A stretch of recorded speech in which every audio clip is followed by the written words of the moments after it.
Hello everyone. I'm Anil once again back on behalf of Academy, and I'm continuing our CAIB revision class in 30 days. So we have arrived at unit 28, that is called working capital finance. So in today's video we'll be covering two units, unit 28 and 29. 28 is working capital finance and unit 29 will be covering, that is called term loan. So starting with that working capital finance, first of all we have to know what is the working capital. So working capital is nothing but amount of raw material, work in progress, finished good, and receivable is called working capital. That means any manufacturing enterprises, they have to procure the raw material, they have to process it. After processing, they have to store the finished good and they have to sell in the market. For this process, whatever amount of money is required, that is called working capital. And for this purpose, because one process is required, and for this process, that is called, one cycle of this process is called working capital cycle. Means starting with the procuring of raw material and up to the selling of that finished good in the market and receiving the cash. Means starting with the cash, because cash will be required to procure the item, raw material, and converting the finished good into the cash. In between, whatever the cycle is carried out, that is called working capital cycle. So what are the steps that is required for the working capital cycle? Number one is the purchase of raw material, processing, conversion conversion of raw material into finished good, selling these finished good in the market, either cash or credit, and receiving cash on sale. This is called working capital cycle. And any enterprise require a lot of amount of money for this working capital, so they run short of money, so they take help of the financial institutions and bank for them financing of their working capital. But normally bank do not finance so easily, because some assessment is carried out by the bank, how much amount is to be financed by the bank to that enterprise. That requires some methods. So here are the list of the methods you can see here. Number one is called deciding on the level of turnover of the enterprise. That means what is the level of turnover, amount of turnover, maybe 100 crore, maybe 50 crore, maybe 2000 crore, like this. So number one is the this method, how much amount is required. Assessment of gross or total working capital, means actually how much, and this assessment is done based on the previous year working capital requirement. This is the sum of the total assessment of various components of the working capital, because in processing of the any finished good, it is not the procuring of the raw material, transportation will be there, labor charges will be there, some other ancillary charges will be there, other overheads will be there, they are also taken into account. So you can see here, this is the list of that. We can inventory, that means all inventory, that is called raw material, finished good, semi finished good, receivable and bills. Receivable and bills, that means whatever amount is to be received, and other current assets. Other current assets means same thing, bill payable as a rented wages, whatever they are. So these are includes in the assessment of total working capital. Now moving ahead, what are the sources? Because a business enterprise may have many sources other than the bank, because sometimes bank is not able to meet their requirement, they go for the other type of sources also. Okay, then number one is the own source. This is one of the basic, that means any business enterprise will have its own source, but it's not possible that he should invest his own source, because he may be running short of the money. Suppliers credit, that means who is supplying the raw material, he may give sometimes, okay, you give me after 30 days, you may pay me the amount, after 60 days you pay me the amount, after 15 days you can pay me. So these also called as a suppliers credit, is called one of the source of the working capital requirement. Okay, other Current liabilities. Other current liabilities include the like salary, payable, advances from the customer. Sometimes what happens, the customer who purchase this finished good, they can give the advance to the enterprise. So this is also one of the source of the meeting requirement of working capital. But here one major source of meeting working capital is a bank finance. So this is the main source of the bank finance. Now we'll be studying about the bank finance in meeting the working capital requirement. So how bank finance is calculated is the main point. So though banks are now free to formulate their own policies, the method of lending are mentioned here. Okay, that means how the methods are evolved, how much amount to be financed to one enterprise. Here three methods are given here. You can see one by one. So first method of lending is under this method. Enterprise are required to bring at least 25% of working capital gap. Means 25% will be brought by the enterprise and 75% will be financed by the bank. And what is working capital gap? The working capital gap is nothing but total current asset minus total current liability, excluding bank finance.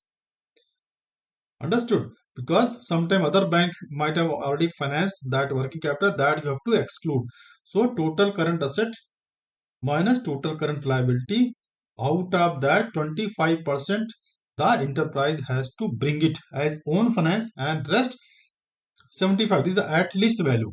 Means they can finance 25, more than 25 also, 25, 30, 35, whatever. Rest balance will be financed by the bank. And second method of lending is called, under this method, the enterprise required to bring at least 25%, at least 25% total current asset. Here we are only counting the total current asset. We are not talking about the liability part.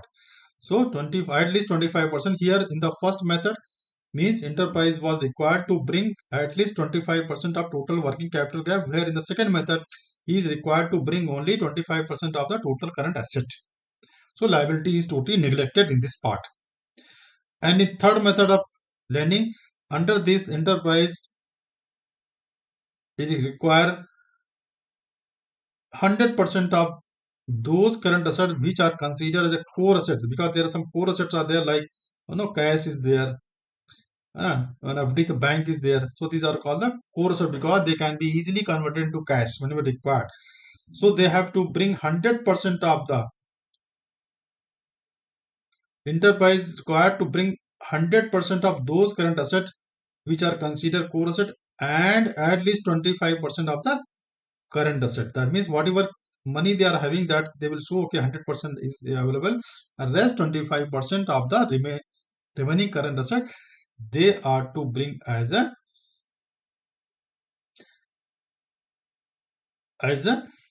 working capital requirement. Now moving ahead, because now the era of IT companies has started, so there is also requirement of financing the IT companies. So there is also need of working capital for the IT companies also, but here are some rules that are to be followed by all the banking and financial institute based on the, see, first and foremost thing is that because IT companies are very fragile or versatile, and I mean business nature, and they are fast growing also. So growth is very fast, but they are very versatile in nature. So based on the track record of promoter, first of all, the before financing the any IT company or software company, we have to see their track record, means promoter. Okay, second point is that we have to keep in mind that in case of promoter with working capital limit up to 2 crore, assessment may be done on 20% of projected turnover. That means we have to consider only 20% of projected turnover. And in other cases, bank may consider assessment by MPBF on the basis of monthly cash budget system. So I repeat here, that means rest of the cases, bank may consider assessment by MPBS. And what is full form MPBS? Maximum permissible bank finance on the basis of monthly cash budget. So on the basis of monthly cash budget we have to consider. Okay, next point is a borrower enjoying with working capital limit of 10 crore. He was the 2 crore, not 10 crore and above. Bank from banking system guidelines regarding loan system will be applicable. Okay, and co-letter security we have to take where was applicable, and promoter contribution we have to take into account, and rate of interest will be same as a general category. So these are all the points we have to keep in mind for the IT companies. Okay, now moving ahead, next point is our bill receivable financed by the banks. Okay, so because most of the cases what happened, uh, the selling of items or finished good is done on credit basis, so there is always time gap between selling of item and bill received, means final cash received by the enterprise. So what happened, the enterprise runs out of the cash amount, so they go to bank and they ask for the financing of bill. So bill receivable are part of current asset of business enterprise, because bill receivable can be converted to cash very easily with the bank if bank agree to finance the bill. These rise due to the sales on the credit basis to the customer, and bank provides finance against these in a fashion similar to for that inventory. So that means bill receivable also dealt in the same fashion as it is inventory. And there is one more method of sale is the bill of exchange. Bill of exchange is also drawn by the seller on the purchases in the following manner. So bill are drawn in the following way. If no credit is to be provided to the customer, that means customer is making cash payment, then a demand bill is drawn because he is paying the cash. So bill of exchange is not required. So because he is paying, so demand bill is drawn and he is ready to pay the cash. Second, if credit is to be provided on the sales, a bill of exchange called usage bill is drawn, mentioning the period of payment. That means after how much time the payment will be made, maybe 3 months, maybe 2 months, and it will be mutually agreed between seller and buyer. Is drawn on the purchaser and accepted by him. That means purchaser will draw the bill. He will mention the all dates and assign here, and it will be accepted by the seller or enterprises. And terms or conditions will be mentioned clearly, and final date of payment will be mentioned. The outstanding amount is also shown in the account as a bill receivable. So these bills are also discounted by the bank before its maturity. And the maturity date is after 3 months. So the seller will not wait for that to amount to be received because it will be very late for him. He will be running short of the money. So he will go to the bank and he will take the amount. That is called discounting of the bill.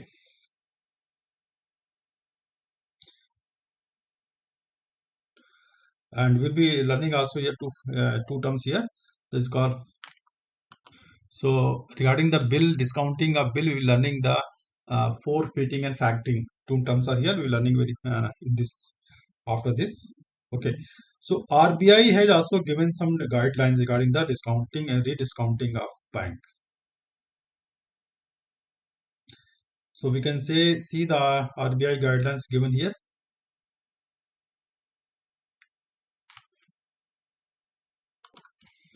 So regarding guidelines of RBI for discounting and rediscounting of bills by bank may sanction working capital limit as also bills limit to borrower after proper appraisal of their credit needs and in accordance with the loan policy as approved by the board of directors. This is very important points. That means RBI has given freedom.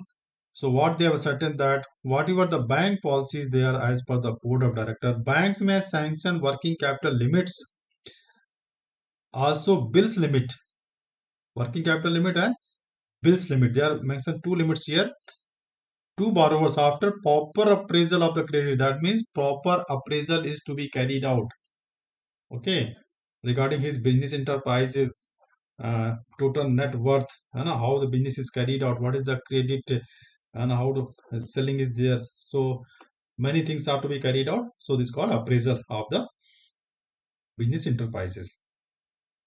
Number 2 point, the RBI has carried out banks should open letter of credit and purchase discounts, negotiate bill under letter of credit only in respect of genuine commercial and trade transactions. That means before the LC is opened or some discounting is done, bill is negotiating, the bank has to carry out proper scrutiny of the genuine commercial and trade transaction of the borrower. Okay, and for this purpose, RBI has mentioned that they should sanction regular credit facility by the bank. That means those who are taking regular credit, they become the truthful borrowers. So it's going to be easy for the bank to uh, open the letter of credit. Okay, you can see the last word here, the meaning here. No? Trade transaction of the borrower constituents who have been sanctioned regular credit facility by the bank. So, those who are availing the regular credit facility, they become the trustworthy customer for the bank. Now, third point, if a beneficiary of the LC wants to discount the bill with the LC issuing bank itself, here you may remember that LC is opened by the exporter and beneficiary is the importer. So if beneficiary want LC to be discounted with the issuing bank itself, that means the bank who is issuing the LC, bank may discount bill drawn by beneficiary. That means issuing bank can discount that LC if the bank has sanctioned regular fund-based credit facility to the beneficiary. So the condition they have mentioned here, that means if bank has already sanctioned regular fund-based credit facility to the beneficiary, then bank should discount that LC. Means which bank? That is called issuing bank. The bank issuing bank means the issuing banks which has already issued the LC in the name of beneficiary, they can discount that bill. Subject to condition is that here they must have sanctioned the regular fund-based credit facility to the beneficiary. Now moving ahead, fourth point, bill purchased, discounted, negotiated under LC. Bills purchased, discounted, negotiated under LC will be treated as an exposure on LC issuing bank and not on the borrower. That means bill which has been purchased or discounted or negotiated under LC will be treated as an exposure on the LC issuing bank. So if some bank has discounted, so that means this exposure will be to the issuing bank, not to the borrower. So whatever exposure is there, whatever amount of exposure there, let us suppose that when LC is of 100 crore rupees and bank has discounted like for the 80 crore rupees. So this 80 crore exposure will be counted in the name of issuing bank only, not to the name of customer, because here the bank is issuing bank is responsible. Number fifth point, while purchasing, discounting, negotiating bill under LC or otherwise, bank should establish genuineness of the underlying transactions. So same point has come here. The before purchasing, discounting, negotiating bill under LC, banks should confirm that these transactions are genuine. That means they have to confirm that genuineness of the LC. And next point, sixth point, the practice of drawing bills of exchange clause without recourse. That means they are telling here the one clause is there that is called without recourse. Without recourse means there is no responsibility of the beneficiary. The issuing letter of credit bearing the without recourse should be discouraged because such notation deprive the negotiating bank of the right of recourse it has against the drawer under the NI Act, because if it is done without recourse, the responsibility will not be of the beneficiary. If uh, payment is not done on this, in this clause, payment is not done, then the payee will not be responsible. That means the beneficiary will not be responsible for this. The bank has to bear the charge. So that's why RBI had why this would be discouraged. Okay, next point is here. That means accommodation bill should not be purchased, discounted, negotiated by the bank, because the accommodation bills are that which are drawn without any transactions, only to get the money. That means accommodation bill you must have done in JIV also, no? So okay, this should be discouraged, should not be purchased, negotiated by the bank. Okay, banks should be circumspect while discounting bill drawn front finance companies set up by the large industrial group on other group companies.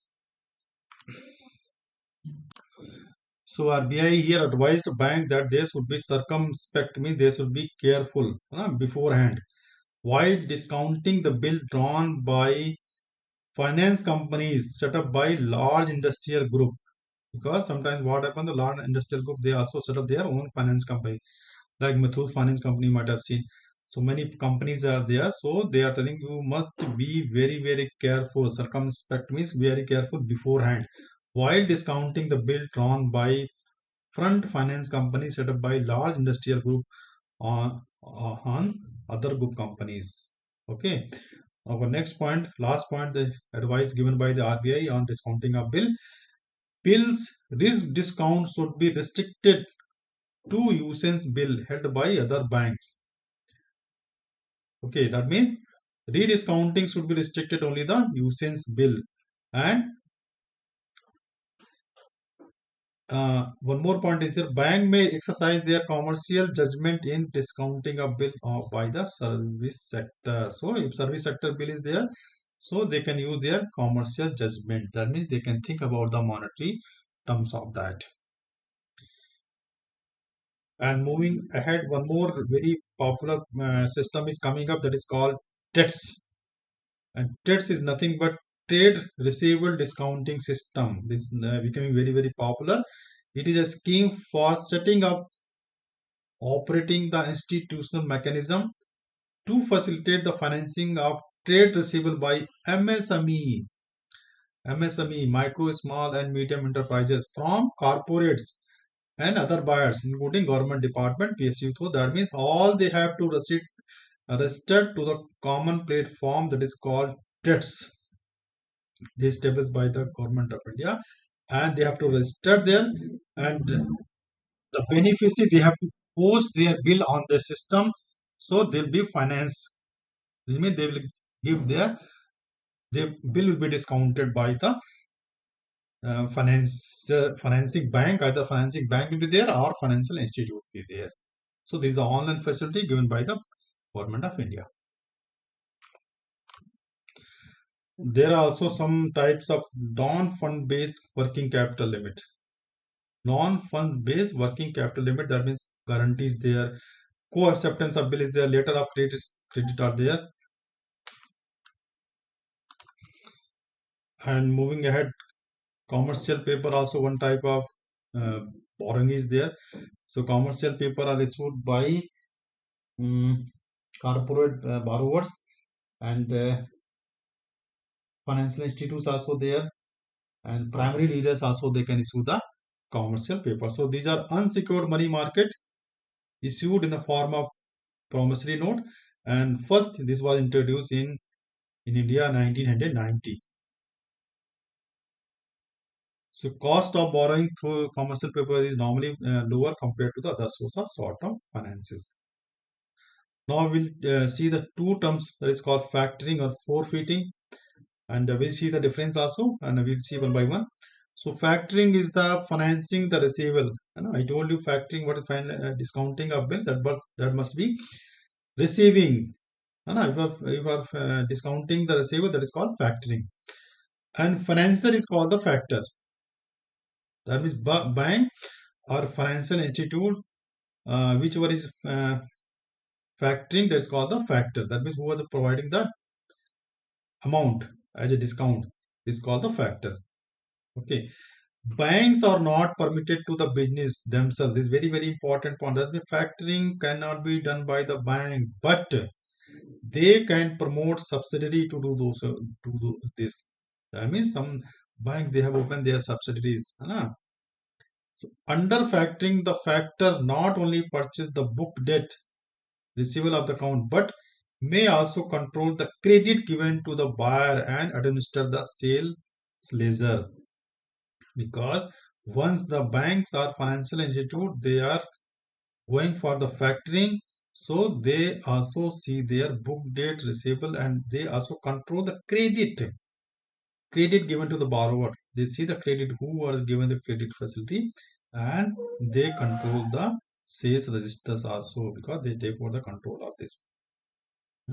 Because they have to carry out the inspection also. Okay, assessment of the business. The purchase of book debt receivable can be with the recourse or without recourse to the client. This point is very, very important. It is with recourse, that means the person will be responsible. Without recourse, the person will not be responsible. That means debtor become responsible if it is with recourse. Sorry, beneficiary will be responsible if it is with recourse, and without recourse, beneficiary will not be responsible. Okay. So without recourse, the client is not responsible again to pay to the factor. In case of failure of the buyer to pay. So this point is very, very important. You have to keep in mind. So next, moving ahead, forfeiting. This is similar to the factoring. Only difference is that it is used only in case of export. Export is done within the country, outside of the country. Internationally, it is done. So forfeiting is similar to the factoring. Only difference is that factoring is used only in the case of export of the, and where the sale is supported by the bill of exchange or promissory note. This point is very, very important. And financier discounts the bill and collect the amount of the bill from the borrower on due dates. That means when this forfeiting has been done, the financier discount the bill and collect the amount as on the due date of the whatever due date is mentioned in the bill of exchange or promissory note. Then financier collect the amount from the buyer. Okay. One more point is to be noted that forfeiting is always without recourse to the client. Therefore, exporter does not carry the risk of default of the borrower. So exporter become free of the default. This is a very good point here. Whereas factoring was both types. Factoring was without recourse and with recourse also. So here the point is noted is very, very important. I repeat once again here. Forfeiting is always without recourse. That means exporter is not responsible of the default of the borrower. Okay. If borrower is means buyer is not paying though, paying amount to the bank or financial institute, the client will not be responsible. That means client is totally safe from his side. Whereas in factoring the, I'll just show you once again here. In factoring, it is with recourse and without recourse also. And I'll mark here with recourse and without recourse also. So this is the main difference between the factoring or forfeiting. And one more, factoring is only for the domestic purpose and forfeiting is for the international purpose, for the export. So now moving ahead, we have arrived at unit 29, that is called term loans. So working in the banks, you have also seen the many times the terms loans. They are very of the long duration loans. That is called the terms loan, but they may be also short term loans also. Okay, so bank provides term loans normally for acquiring the fixed assets like land, building, plant, and machinery, infrastructure. Many infrastructure may be there, furniture may be there. But in this, personal loan, consumption loans, and educational loans, etc., being exception. Okay, because there are also long duration loan or low education loan also, and personal loans also sometimes go, and a housing loan also go long duration. So that's called personal loans. Also, these are exceptions. So, in exceptional cases, bank provide term loan for current assets.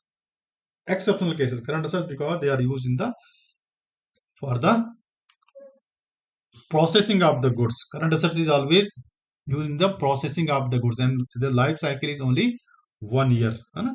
So this is also called working capital term loan. है ना? If you are giving for the current asset, that become the working capital term loan. है ना? These are the short duration loan. So working capital loan are normally sanctioned for 1 year. Okay, but payable on demand. Just keep in mind, they are sanctioned for 1 year, but they payable on demand.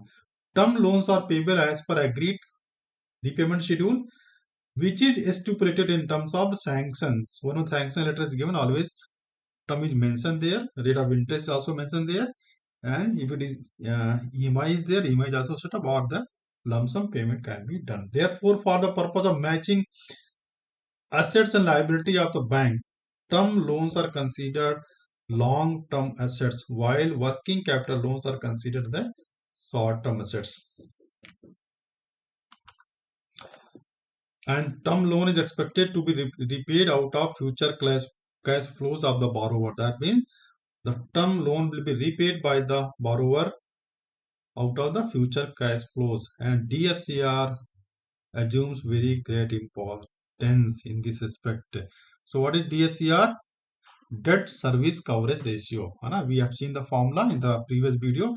So we calculated DSCR also assume great importance while considering long-term loans. While for working capital loans, the liquidity ratio assume very great importance. Liquidity ratio means we took uh, current ratio and quick ratio. We calculated, we did the questions also. So there is no uniform repayment schedule for all term loans because uniform rate schedule is not there because each term loan has its own peculiar repayment schedule depending upon the cash surplus of the borrower. Means all term loans that depends on the individual to individual and also depend on the cash surplus of the borrower. That because all business enterprises may be small size, big size, and their tenure may be different. So based on their cannot be uniformity among all. So it keep on changing depending upon the various factors. So there is also called deferred payment guarantee. So of a fixed when a purchaser of a fixed asset does not pay to supplier, because sometimes what happens when enterprise purchases a big machine, like he has imported a big machine from a company like Japan or from a inside country also, he has purchased a big machine, the cost is very very high, maybe 5 crore 10 crore, and he is not having sufficient money, and he agreed to pay later on, like 3 months 2 months like this. So when purchaser of a fixed asset does not pay to the supplier immediately but pays according to an agreed repayment schedule, and the bank guarantees this repayment, this guarantee is called deferred payment guarantee. This is non-fund based method for financing purchase of fixed asset. That means because sometimes what happens, the supplier will not believe whether the seller is going to pay his amount or not. Okay, that means he's not going to pay. So to take to be sure that he is going to get his money back, he take the deferred payment guarantee from the bank. In case the purchaser is not paying the money, then it guarantee comes to the bank. Okay, then it becomes the liability of the bank to pay to the supplier. So this is called the deferred payment guarantee. Now moving ahead, we'll see uh, project appraisal, because before sanctioning of the credit facility to the enterprise, for a particular project, we have to carry out the project appraisal. And project appraisal can be broadly taken in the following steps. Number one is called appraisal of the managerial aspect. So this is a very, very important point. We have to see what are the managers and what the skills they have got to manage that particular project. We have to see their manager skills, their past record also, if they have. Then coming to the next technical aspect, whether the enterprise is using latest technology or they are still using the old technology, and whether this, if they are using old technology, whether they will withstand in the future changes. So we have to see the technical aspect also. And next is the economical aspect. Economical aspect means what is their own finance. Own finance are there, how much equity they are having and how much asset they are having, how much percentage of asset they can carry as a own fund before the any sanction is being done. And moving ahead, we see types of financing of infrastructure project by the bank. So regarding the infrastructure project, because infrastructure project are very long-term basis, long-term loans are here. So here are the types. Number one is the take-out financing, because long-term loans always has a risk of mismatch, liquidity mismatch, because they are to be financed for a long duration, but liability may run short. So for that case, take-out financing is very helpful. So take-out financing structure essentially a mechanism designed to enable to meet uh, so that asset liability maturity mismatch is not there. Okay, and this arrangement is done by IDFC, Infrastructure Development Financial Company. So IDFC is playing a very big role in financing takeout. So bank takes loan from the IDFC and they further finance to the infrastructure project. So the liquidity mismatch is not there, or you can say asset liquidity mismatch is avoided. And number two is called interinstitutional. So what happens? The banks, they also sometimes they give loan to others bank and take loan from the other bank. So liquidity mismatch is avoided. Number third point, coming the financing promoters equity, because promoters also get their equity. So if one enterprise is taking loan from the other bank, then second bank may finance the promoter's equity, because conditions are there. Now in the previous we have learned the promoter had to bring 25% of the equity, but promoters is not having 25% of the equity. That means what happened, this will be financed by other bank, third bank. Okay, means 75% is being given by the one bank, then third this will be promoted by the third party bank. Okay, so this is also financed by the banking system. So moving ahead now, appraisal for fixed assets. So for appraisal of the fixed assets, working capital term loan, longer period future cash flow, deferred payment guarantee, they are to be taken into account. All financial requirements are considered for term loan appraisal. Okay, and appraisal of manager skill is very, very important. I told you their credentials, their financial stake, their business module, form of organization, business organization, DSCR is to be taken into account, IR is to be taken into account, TEV is to be taken account for the appraisal of fixed assets. Okay, and there is also some prudential requirement is there. So we'll see potential credit exposure limit. We have seen the previous, there's always some limit is there. So we have to follow. We should not do that all of the amount of bank is going to the one customer. Okay. And as per Basel 3, the risk wait for capital adequacy. We have to follow that norm also. And third point is that we asset liability management, ALM. We have to follow. We'll study this also in the BFM book chapter. So ALM, asset liability management, is very very important. And administrative arrangement, understood. And we have to see the administrative arrangement also. So we'll go to the last point, है ना? Financing of cost overruns for project under implementation. Then mean financing of cost overruns. This is done only as a standby credit facility. What happened over the time? What happened? The project is not complete. Over the time, what happened? The project is not complete. Then, but cost has increased drastically due to the inflation of that. So what happened?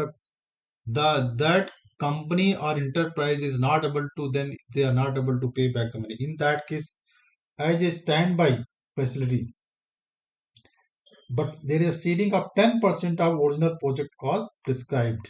So bank can give an additional as a standby facility, means the project is under process and but cost has increased. So we have arrived at the last point, and now I want to finish my video. Thank you very much for watching, and do well. I hope exams are approaching very soon. So please share my video with other your friends, and you can subscribe also. Thank you very much once again. Have a nice day. Good day.